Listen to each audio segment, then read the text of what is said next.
Alright, what's up, guys? So, today we will be recapping the season here. As you can see, we actually went on a nice little winning streak to end the year. That being the last month of the year for us. Because if you look here, unfortunately, you see the Yankees had an outstanding year, but unfortunately, we were 2 games out from the wild card. So, uh, it was a good year, though. I think we definitely overperformed my expectations. Overall, it was a pretty good year, so I can't be mad at that. So we'll just see. Yep, unfortunately, this wasn't good enough to make the postseason. So there's the regular season is over. So we'll be going over awards and some stuff today. First of all, we'll start with the offense. Xander Bogaerts had an outstanding year. You'll see later how good his year actually was.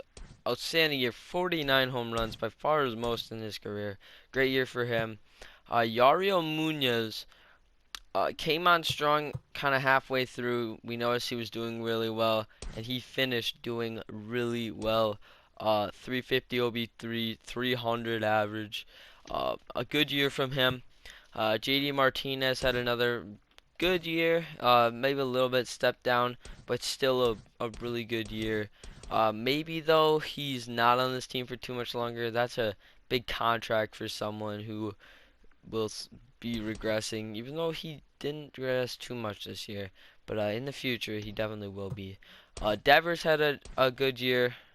Uh, a really good year here. 30 home runs, 300 average, 358 OBP. Good year from him. Benintendi, also, you see the progression there. You like to see that. Got better fielding and everything. He had a good year. Kind of cooled off, but still a good year. Verdugo very much cooled off. Not a great year for him.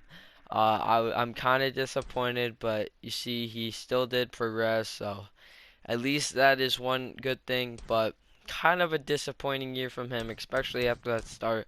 But 19 home runs is nothing to laugh at. Jackie Bradley Jr., maybe the biggest surprise in the whole team, though. 290 average, 370 OBP. He's never been a great hitter. He's always just been okay at best, good at best, I guess. 20 home runs, which is about where his highs have been. Uh, just a great year from him at 29 years old. Bobby Delbeck, a good year from him.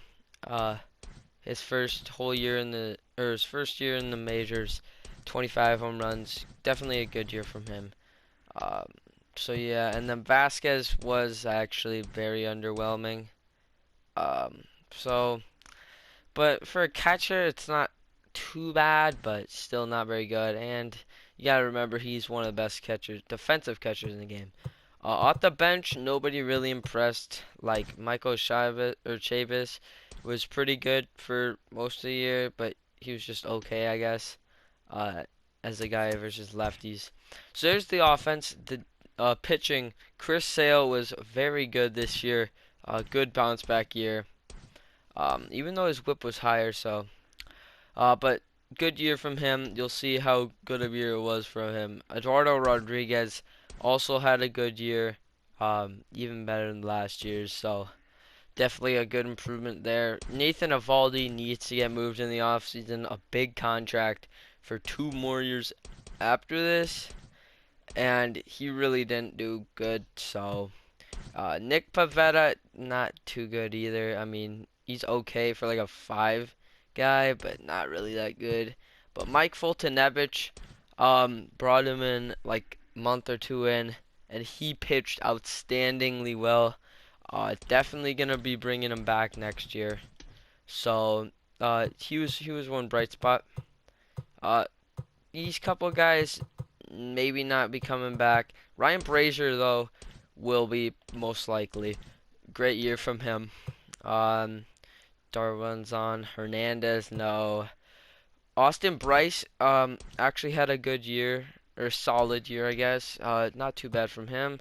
Same with Josh Taylor. He had a really good first half, but very much cooled down in the second half. Trevor Hildenberger, definitely impressed me. So he'll probably be coming back. And then Matt Barnes did very bad. A 6 ERA is unacceptable, so he might not be coming back. Now for some guys who weren't on the team this year but could be next year, Debbie Gurriel, he progressed good amount. Uh, One thing was Tristan Casas did not have the best year, but he had a solid year. Gilberto Jimenez had a good year. But some of these guys are just a little bit underwhelming in Double A, especially. So now we'll look at the awards. MVP. Oh shoot! In the last game, Bogaerts dropped out from third to fourth in the MVP race. He was third. He had a very good year. Chris Sale was third in Cy Young voting, which is very good for him. Um, Bobby Delbeck was second in Rookie of the Year behind Luis Robert, so who had a very good year for a rookie. Um, can't be mad at that. Christian Vasquez won Gold Glove catcher. That's why I was saying about him being one of the best catchers in the game. He was very good. Um, no other Gold Gloves. Verdugo was second in right field, so that's good. No, Vasquez was second in or third in Silver Slugger catchers. Bogaerts was the best hitting shortstop, which is not a surprise really. He had an outstanding year. We've already went over this. He's just been so good. And then obviously we don't know the postseason MVPs. So that will be it for today. You see in home runs here, he was second. That will be it today, guys. Thank you so much for watching. I'll see you.